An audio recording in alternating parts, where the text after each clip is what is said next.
Number 1 flavoured condoms. జోరుగా పడుతున్న వర్షాన్ని ఏమాత్రం లెక్క చేయకుండా ఫాస్ట్ గా బైక్ మీద వెళ్తున్నాడు కిషోర్. అప్పుడే ఫోన్ రావడంతో బండిని ఒక చోట ఆపి ఫోన్ లిఫ్ట్ చేశాడు. హలో, అర్జెంట్ గా నాకు కండోమ్ ప్యాకెట్ కావాలి. టూరిస్ట్ బ్రాండ్, ఎన్ని ఫ్లేవర్స్ దొరికితే అన్ని hotel blue moon room number 102కి తీసుకొచ్చి కంఫాస్ట్ అని చెప్పి కాల్ కట్ చేశాడు అవతల వ్యక్తి. వారం రోజులుగా పడుతున్న వానలకి నగరంలో రెండో ప్రమాద హెచ్చరిక కూడా జారీ అయ్యింది. కానీ ఒకసారి ఆర్డర్ వచ్చాక వెనక్కి తగ్గే రకం కాదు కిషోర్. అందుకే బైక్ స్టార్ట్ చేసి రెగ్యులర్ గా కండోమ్స్ కొనే మెడికల్ షాప్ కి బయలుదేరాడు. కిషోర్ ప్రస్తుతం సిటీలోనే ఉన్న ఆక్స్ఫర్డ్ కాలేజీలో డిగ్రీ చేస్తున్నాడు. ఆ కాలేజ్ లో చదివే స్టూడెంట్స్ అంతా డబ్బున్న వాళ్లే. కిషోర్ మాత్రం తన హాస్టల్ ఫీజు కి కూడా డబ్బులు లేక చిన్న చితక పార్ట్ టైం జాబ్స్ చేస్తూ జీవితాన్ని నెట్టుకొస్తున్నాడు. అందులో ఈ కండోమ్ డెలివరీ బాయ్ ఉద్యోగం కూడా ఒకటి.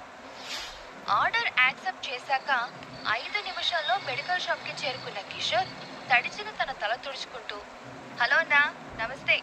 చాక్లెట్ ఫ్లేవర్, వెనీలా ఫ్లేవర్, ఇలా ఏముంటే అవి మొత్తం ఫ్లేవర్స్ అన్ని ప్యాక్ చేసి ఇవ్వండి అన్నా అని అడిగాడు. ఏంటి తమ్ముడు, ఏంటి స్పెషల్, ఇన్ని ఫ్లేవర్స్ అడుగుతున్నావు, ఏంది కథ అని కవ్విస్తున్నట్టుగా అడిగాడు మెడికల్ షాప్ ఓనర్. ఇప్పుడే ఒక ఆర్డర్ వచ్చింది. ఈ కస్టమర్ ఎవడో గానీ గట్టిగానే ప్లాన్ చేసినట్టున్నాడు. లేకపోతే ఎన్ని ఫ్లేవర్స్ ఏం చేసుకుంటాడు చెప్పు అని ఒక నవ్వు నవ్వి ఆ ప్యాకెట్స్ అన్ని ప్యాక్ చేసుకుని అక్కడి నుంచి బయలుదేరాడు. కిషోర్ ఇక్కడికి వచ్చే ముందే తన గర్ల్ ఫ్రెండ్ చాన్నాళ్లుగా అడుగుతుందని రెడ్ కలర్ డిజైనర్ ఫ్రాక్ కొన్నాడు. అది గుర్తొచ్చి తెల్లారితే నా డార్లింగ్ బర్త్డే, తన కోసం కొన్న ఈ గిఫ్ట్ ఇస్తే తెగ హ్యాపీగా ఫీల్ అవుతుంది. అడ్వాన్స్ హ్యాపీ బర్త్డే బేబీ అని ముసిముసిగా నవ్వుకుంటూనే బైక్ వేగం పెంచాడు కిషోర్. ఆ ఫ్రాక్ కొనడానికి డబ్బులు సరిపోక 4 నెలల నుంచి ఈ కండోమ్ డెలివరీ బాయ్ గా పార్ట్ టైం జాబ్ చేస్తున్నాడు. ఆమంటే కిషోర్ కి అంత ప్రేమ. తన గర్ల్ ఫ్రెండ్ గురించి, ఆమె కోసం కొన్న రెడ్ కలర్ ఫ్రాక్ గురించి ఆలోచిస్తూ ఉండగానే వాన ఇంకా రెట్టించింది. వానలో తడుస్తూనే హోటల్ కి చేరుకున్నాడు. బైక్ ని బయటే పార్క్ చేసి తన షర్ట్ కి అంటుకున్న బురదని తుడుచుకుంటూ హోటల్ లోపలికి అడుగు పెట్టాడు. పార్సెల్ తీసుకుని హోటల్ రూమ్ కి చేరుకున్న కిషోర్ రూమ్ బయటికి వినిపిస్తున్న ఇంటిమేట్ లవ్ మేకింగ్ తాలూకు సౌండ్స్, మాటలు విని ఈ గొంతెక్కడో విన్నట్టుందే అని మనసులోనే అనుకున్నాడు.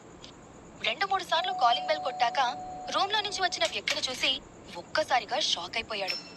డోర్ ఓపెన్ చేసిన తర్వాత తన క్లాస్మేట్ సురేష్ ని చూసి స్టన్ అయిన కిషోర్ అస్తవ్యస్తంగా అతని నడుముకు వేలాడుతున్న టవల్ ని గమనించి లోపల జరిగేది అర్థం చేసుకున్నాడు. హే సురేష్, నువ్వేనా ఆర్డర్ చేసింది? నేను ఇది ఎక్స్పెక్ట్ చేయలేదు. ఇదిగో నువ్వు అడిగిన ప్యాకెట్స్, నువ్వు చెప్పిన ఫ్లేవర్స్ అన్ని తీసుకొచ్చాను, ఎంజాయ్ అని తన చేతిలోని కవర్ అతనికి అందించాడు. తన ముందు నిలబడ్డ కిషోర్ ని చూసి కొద్దిగా తడబడిన సురేష్ అతని వంక సూటిగా చూడకుండానే తల వంచుకుని ఎంతైంది కిషోర్ అని అడిగి అమౌంట్ కోసం లోపలికి వెళ్ళాడు. అప్పటి వరకు డోర్ కి అడ్డుగా నిలబడ్డ సురేష్ లోపలికి వెళ్తుండడంతో సురేష్ తో ఉన్న అమ్మాయి ఎవరో తెలుసుకోవాలన్న చిన్న యాంగ్జైటీ తనలో కలిగింది. కిషోర్ మెల్లగా లోపలికి తొంగి చూసి బెడ్ మీద హెయిర్ ని సరి చేసుకుంటూ కూర్చున్న లాస్యని చూసి స్టన్ అయ్యాడు. తను చూస్తున్నది ఎవరో నమ్మలేనట్టుగా టెన్షన్ పడుతూ మరోసారి కళ్ళు నురుముకుని చూశాడు. తెల్ల చీర కట్టుకుని, జడలో మల్లెపూలు పెట్టుకుని, కుంకుమ రంగు గాజులు పెట్టుకుని వయ్యారంగా కాలు కదుపుతూ కూర్చుంది లాస్య. అతని కళ్ళెదురుగా ఉంది తన గర్ల్ ఫ్రెండ్ లాస్యనే అని కన్ఫర్మ్ అయ్యాక కిషోర్ కి కాళ్ల కింద భూమి కంపించినట్లయింది. కరెక్ట్ గా అదే టైంకి తల పైకెత్తి డోర్ వైపు చూసింది లాస్య. కిషోర్ ని చూసి అదిరిపడి బెడ్ మీద నుంచి పైకి లేచింది. కిషోర్, నువ్వు ఇక్కడ అంటూ మాటల కోసం తడుముకుంటున్న లాస్యని చూసి పళ్ళు పటాపటా కొరికాడు కిషోర్. అదే నేను అడగాలి, అసలు నువ్వేంటిక్కడ అని సీరియస్ గా అడిగాడు కిషోర్. రూమ్ లో అడుగుపెట్టి ఆమెకి ఎదురు వచ్చి నిలబడ్డాడు కిషోర్. లాస్యకి ఏం చెయ్యాలో, ఏమని మాట్లాడాలో అర్థం కాక 2 అడుగులు వెనక్కి వేసింది. లాస్య, ఫ్రెండ్ కలిసి వస్తానని చెప్పావు కదా, మరి ఇక్కడేం చేస్తున్నావు? పర్సనల్ మీటింగ్ అంటే ఇదేనా అని ఆవేశంగా అన్నాడు. అక్కడ జరుగుతుంది చూస్తుంది ఏమాత్రం నమ్మలేనట్టుగా హోటల్ రూమ్ అంతా పరికించి చూశాడు. బెడ్ మీద మల్లెపూలు, గులాబీ పువ్వులు పరిచున్నాయి. గదంతా అత్తరు పరిమళం గుబాళిస్తోంది. సరిగ్గా అప్పుడే లోపల నుంచి అమౌంట్ తీసుకొచ్చిన సురేష్ లాస్యను నిలదీస్తున్న కిషోర్ ని చూశాక తనకి మొత్తం విషయం అర్థమైంది. కూల్ కిషోర్, నీ బాధ నాకు అర్థమైంది. Just relax. ఇదిగో నీ కష్టానికి నేను ఇచ్చే gift. Take this and leave అని కరెన్సీ నోట్స్ ని కిషోర్ మొహం మీద పొగరుగా విసిరేశాడు. సురేష్ ప్రవర్తనకి కోపం వచ్చిన కిషోర్ తన షర్ట్ కాలర్ ని గట్టిగా పట్టుకున్నాడు. ఇంతలో లాస్యా ముందుకొచ్చి కిషోర్ ని గట్టిగా పక్కకు తోసేసింది. హే కిషోర్, నీకేమైనా మతిపోయిందా? He's my boy friend.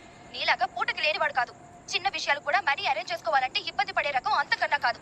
He's a millionaire and he can give me anything. అర్థమైందా? సో ప్లీజ్ లీవ్ అనంది కోపంగా. లాస్యా అంత పొగరుగా మాట్లాడడం కిషోర్ నమ్మలేకపోయాడు.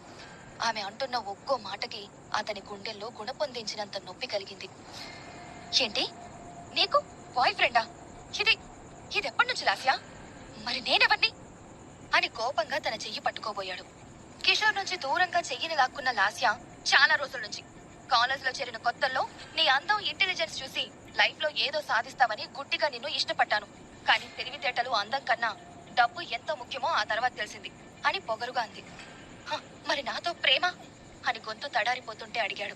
నీ లైఫ్ లాగా నీ ప్రేమ కూడా పేదది. నువ్వు వేసుకునే బట్టలు, నువ్విచ్చే గిఫ్ట్స్ ఎంత చీప్ గా ఉంటాయో తెలుసా?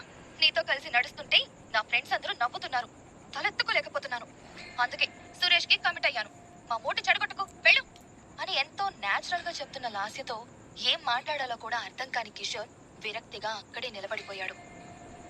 ఏంటి ఇంకా చూస్తున్నావు అని గద్దించినట్టుగా చూసింది లాస్య. అంటే ఏంటి లాస్య, నన్ను వదిలేస్తున్నావా అని కళ్లల్లో నీళ్లు తిరుగుతుండగా అడిగాడు కిషోర్. వదిలేసి చాలా కాలం అయ్యింది. నీకు క్లారిటీ ఇవ్వడానికి ఇంత టైం పట్టింది అని కరుకుగా అంది లాస్య. అంటే అని అక్కడే నిలబడి అడిగాడు కిషోర్. కిషోర్, నన్ను విసిగించుకో. ఇలా కండోమ్స్ డెలివరీ చేసేవాడివని తెలిస్తే ఎప్పుడో వదిలేసేదాన్ని. నీలాంటి వాడితో ఇన్ని రోజులు క్లోజ్ గా ఉండడమే ఎక్కువ. ఓ లెట్స్ బ్రేకప్ చీప్ ఫెలో అని చీప్ గా చూసింది లాస్య. లాస్య ఇచ్చిన ఆన్సర్ తో కిషోర్ కి మాట కట్ అయిపోయింది. కన్నీళ్లని బలవంతంగా ఆపుకుని 4 నెలలు కష్టపడి కొన్న డిజైనర్ ఫ్రాక్ ని లాస్య పాదాల ముందు పెట్టి, హ్యాపీ బర్త్డే లాస్య, నేను నీకు ఇవాళ గిఫ్ట్ ఇద్దామని అనుకుంటే నువ్వే ఊహించని కానుకిచ్చావు అనేసి అక్కడి నుంచి వెనక్కి తిరిగాడు. రే కిషోర్, నీ కండో ప్యాకెట్స్ డబ్బులు తీసుకోలేదు అని ఫ్లోర్ మీద పడిన డబ్బుల వంక చూస్తూ అన్నాడు సురేష్. ఆ మాట విన్న కిషోర్ కి విపరీతమైన కోపం వచ్చింది. కింద పడున్న నోట్లన్నీ తీసి అతని ముఖం మీద విసిరికొట్టి, తీసుకురా చీటర్, నేనే నీకు ఆ కండోమ్స్ గిఫ్ట్ గా ఇస్తున్నా అని కళ్ళెర్ర చేసి అక్కడి నుంచి వెళ్లిపోయాడు. అతను అలా తిరగగానే సురేష్, కమాన్ బేబీ, మూడంతా స్పాయిల్ అయింది. ఈ రాత్రిని స్వర్గంలా మార్చుకుందాం, లెట్స్ సెలబ్రేట్ యువర్ బర్త్డే అని కిషోర్ కి వినిపించేలా అంటూ లాస్యను పైకి లిఫ్ట్ చేసి ఆమె లిప్స్ ను తన లిప్స్ తో గట్టిగా లాక్ చేశాడు. తన ముందే సురేష్ తో ఇంటిమేట్ గా ఉన్న లాస్యను చూసిన కిషోర్ కి మొదటిసారిగా ఆమె మీద విపరీతమైన అసహ్యం కలిగింది. అక్కడి నుంచి బయటకొచ్చి జోరున పడుతున్న వానలో అలాగే తడుస్తూ నడుచుకుంటూ వెళ్తున్నాడు. గుండెల్లో వేల అగ్నిగోళాలు విస్ఫోటనం చెందినట్టుగా విలవిల్లాడిపోయాడు కిషోర్. ఏడుస్తూ అలాగే కాసేపు ఒంటరిగా వానలోనే నిలబడ్డాడు. లాస్య చేసిన మోసాన్ని తట్టుకోలేకపోయాడు. చివరికి డబ్బు కోసం పరితెగించిన ఇలాంటి అమ్మాయి తనకు దూరం అవ్వడమే మంచిదని మనసుకు నచ్చజెప్పుకున్న కిషోర్ బైకెక్కి తన రూమ్ కి బయలుదేరాడు. రూమ్ లోకి ఎంటర్ అవుతున్న కిషోర్ ఫోన్ కి సడన్ గా వరుస పెట్టి మెసేజెస్ వస్తున్నాయి. డీప్ సౌండ్స్ విని ఈ టైంలో ఇన్ని మెసేజెస్ ఎవరు చేసి ఉంటారు అనుకుంటూ ఫోన్ ఓపెన్ చేసిన కిషోర్ మొదటి మెసేజ్ చదివి ఎలక్ట్రిక్ షాక్ కొట్టినట్టు ఫీల్ అయ్యాడు. ఫోన్ ని పట్టుకున్న అతని చెయ్యి సన్నగా వణకడం స్టార్ట్ అయ్యింది. కంగ్రాచులేషన్స్ పసిపిల్లటి కిషోర్, నీ 7 ఏళ్ల పేదరిక శిక్ష పూర్తయింది అని ఒక మెసేజ్ వచ్చింది. వణుకుతున్న చేతులతోనే మరో మెసేజ్ ఓపెన్ చేసి చూశాడు. ఈ రోజుతో నీపై ఉన్న అన్ని నిబంధనల్ని పసిపిల్లటి ఫ్యామిలీ ఎత్తేసింది. Welcome to the billionaires club అని మెసేజ్ చదివాడు. ఎక్సైట్మెంట్ తట్టుకోలేని కిషోర్ రూమ్ లోకి వెళ్లి కూర్చుని మిగతా మెసేజెస్ ని కూడా జాగ్రత్తగా చదివి ఒక రకమైన ఫీలింగ్ తో నిద్రపోయాడు. మరుసటి రోజు పొద్దున్నే హుషారుగా నిద్రలేచి బ్యాంక్ కి బయలుదేరాడు. ప్రపంచంలోని అతిపెద్ద బ్యాంక్ అయిన సిలికాన్ సిటీ బ్యాంకు చేరుకున్నాడు. ఆ బ్యాంకు ముందు ఎన్నో లగ్జరీ కార్స్ పార్క్ చేసున్నాయి. బాగా డబ్బున్న ధనవంతులు మాత్రమే ఆ బ్యాంకులో అకౌంట్ ని యాక్సెస్ చేయగలరు. తలదించుకుని నేరుగా మెట్లెక్కి బ్యాంకులోకి వెళ్తున్న కిషోర్ ఎదురుగా ఫోన్ చూసుకుంటూ పరధ్యానంగా దిగొస్తున్న దీపికాని గమనించుకోకుండా ఢీకొట్టాడు. కింద పడ్డ దీపిక కిషోర్ ని, అతని చీపు బట్టల్ని చూసి, హే ఇడియట్, కళ్ళు ఎక్కడ పెట్టుకుని నడుస్తున్నావు? ఇంతకీ ఎవరు నువ్వు? ఊపుకుంటూ వచ్చేస్తున్నావు, పోదులకి అని కసురుకుంది ఆ అమ్మాయి. దీపికని చూసి కిషోర్ సమాధానం ఇవ్వకుండా, పాపకి మనమెవరో తెలియక పిచ్చి పిచ్చిగా మాట్లాడుతుందిలే అని మనసులోనే అనుకుంటూ చిన్నగా నవ్వుకున్నాడు. అతని నవ్వుకి ఇరిటేట్ గా ఫీల్ అవుతూ, రే ఎదవా, ఆర్ యు డెఫ్? వెళ్ళమంటే వినపట్లేదా? ఎందుకు నవ్వుతున్నావురా ఇడియట్ అని అరిచింది. ఆమె మాటలకు రియాక్ట్ అవ్వడం అనవసరం అనుకున్న కిషోర్ సైలెంట్ గా బ్యాంకు లోపలికి వెళ్లిపోయాడు. హలో బాసు, ఇదేమన్నా నీ అత్తారిల్లు అనుకున్నావా? ఎవరు పడితే వాళ్ళు లోపలికి వెళ్ళిపోవడానికి? ఇదేం సత్రం కాదు. వరల్డ్ టాప్ మోస్ట్ బ్యాంక్, బయటకు అంటూ గోల చేసింది ఆ అమ్మాయి. ఆ అమ్మాయి మాటలకు ఫీల్ అయి, హలో మేకప్ పాప, మర్యాదగా మాట్లాడు, నాకు లోపల పనుంది, లోపలికి వెళ్ళాలంటే నీ పర్మిషన్ తీసుకోవాలని రాజ్యాంగంలో రాసుందా అని కఠినంగా అన్నాడు కిషోర్. కిషోర్ మాటలకు కోపగించుకున్న Deepika, you vegan, how dare you అని అతన్ని కొట్టేందుకు చెయ్యి పైకెత్తింది. కిషోర్ రియాక్ట్ అవ్వకముందే ఆ చేతిని ఆపింది. అప్పుడే అక్కడికొచ్చిన ఆ బ్యాంక్ ఎంప్లాయ్ కుందన.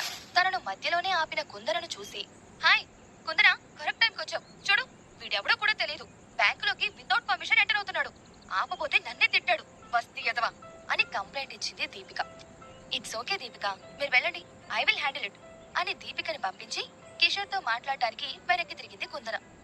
కానీ అతను అక్కడ కనిపించకపోవడం చూసి, పాపం ఇది కూడా నార్మల్ బ్యాంక్ అనుకుని వచ్చుంటాడు, కాదని తెలుసుకుని వెళ్ళిపోయి ఉంటాడు అనుకుంది. తన రూమ్ లోకి వెళ్లబోయిన కుందన బ్యాంకు లోపలికి ఎంటర్ అయి విఐపి సెక్షన్ వైపు వెళ్లబోతున్న కిషోర్ ని చూసి గుండె ఆగినంత పని అయ్యింది. హే తిన్ని ఆగు, అసలు ఎలా వచ్చావు లోపలికి, ఈ బ్యాంక్ నీలాంటి వాళ్ళ కోసం కాదు, వెళ్ళు అని మృదువుగా చెప్పి అతన్ని ఆపింది. ఆ పాప గోల అయిపోయింది, ఇప్పుడు నీ గోల మొదలైందా అని మనసులోనే అనుకున్న కిషోర్ కుందనతో మాట్లాడుతూ, మీరు పొరబడుతున్నారు, నాకు ఈ బ్యాంక్ లో అకౌంట్ ఉంది అని సమాధానం ఇచ్చాడు. కిషోర్ వైపు చూసిన కుందనికి అతని అవతారం చూసి విపరీతమైన కోపం వచ్చింది. గట్టిగా తిట్టాలనిపించింది. కానీ తన చుట్టూ ఉన్న కస్టమర్స్ డిస్టర్బ్ అవుతారు అన్న కన్సర్న్ తో కోపాన్ని కంట్రోల్ చేసుకుంటూ, హలో గల్లీఫిలో, నీ దగ్గర ఉన్న ఏటీఎం కార్డు అకౌంట్ బుక్ ఏది ఇక్కడ పనిచేయదు, ఇది కేవలం శ్రీమంతుల కోసం ఓపెన్ చేసిన బ్యాంక్, నీకు చెప్పినా అర్థం కాదు, నా టైం వేస్ట్ చేయకుండా దయచేసి బయటకెళ్ళు అని రిక్వెస్ట్ గా అంటూనే అరిచింది కుందన. అబ్బా, నా గర్ల్ ఫ్రెండ్ మోసం చేసిందన్న బాధలో నేనుంటే పొద్దు పొద్దున్నే మీ గోలేంటమ్మా అని విసుక్కుంటూనే ఆమెకి ఆన్సర్ చెయ్యకుండా విఐపి సెక్షన్ వైపు నడిచాడు కిషోర్. ఆ సెక్షన్ లోకి వెళ్ళడానికి కుందనకు, బ్యాంకు మేనేజర్ కి చాలా కొద్ది మంది విఐపి కస్టమర్స్ కు మాత్రమే పర్మిషన్ ఉంటుంది. ఆ కస్టమర్స్ ఇందులోకి అడుగు పెట్టాలన్నా కూడా గోల్డెన్ కార్డ్ తప్పనిసరి. అందుకే కళ్ల ముందే తన మాట లెక్క చేయకుండా కిషోర్ లోపలికి వెళ్లేందుకు ట్రై చేయడం చూసి ఆమెకి ఎక్కడలేని కోపం వచ్చింది. హే, ఏం చేస్తున్నావు, చెవులు పనిచేయట్లేదా, ఆగు అని అరుస్తున్నా కూడా పట్టించుకోకుండా విఐపి సెక్షన్ డోర్ తెరిచి లోపలికి అడుగు పెట్టాడు కిషోర్. నేరుగా వెళ్లి ఎదురుగా విశాలంగా ఉన్న ఆ గదిలో సోఫాలో దర్జాగా కూర్చున్నాడు కిషోర్. కుంప మునిగింది, మేనేజర్ చూస్తే నా పని అంతే. అబ్బా, వీడి దగ్గర గోల్డెన్ కార్డే కర్మ, కనీసం ఆధార్ కార్డు కూడా లేనట్టుంది.